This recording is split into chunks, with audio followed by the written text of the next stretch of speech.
horta dhabar xanuunka waa xanuun kamid ah xanuunada ugu badan ee bini'aadanka ku dhaca, gaar ahaan dadka da-dooda ay 15 sano 20 sano marka qofku soo gaaro waxyaabaha ugu badan ee ku dhici kara waa sida hargabka oo kale.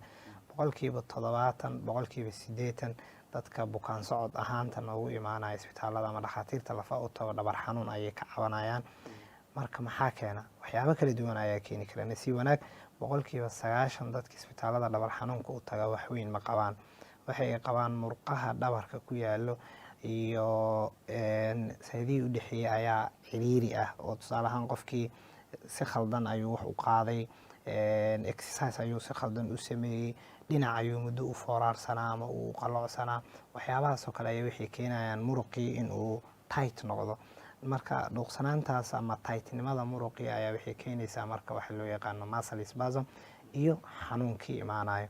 laakiin waxyaabo kaleeto oo dadka qaar ee u imaadaan ay jirto boqolkiiba 90 taas waaye waxa xanuunada dhabarka keena. laakiin qofka haddii jug ay ku dhacdo, dadka qaar waxa ay leeyihiin kabaabyo iyo xanuun. dadkaas oo kaleeto waxaa laga yaabaa in ay nerviya cadaadis uu saaran yahay.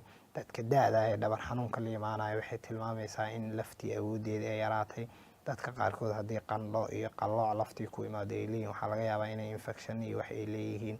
dadka qaarkood gaar ahaan ragga da-da ah ama dadka kansarada qaba haddii dhabar xanuun u imaado, waxaa laga yaabaa inay tilmaamayso kansarkiiyo meesha ku faafay. marka waxa ugu badan laakiin oo ay dadka dhabar xanuunka u keena waa muruqihii meesha oo tayd ah oo ciriiri ah.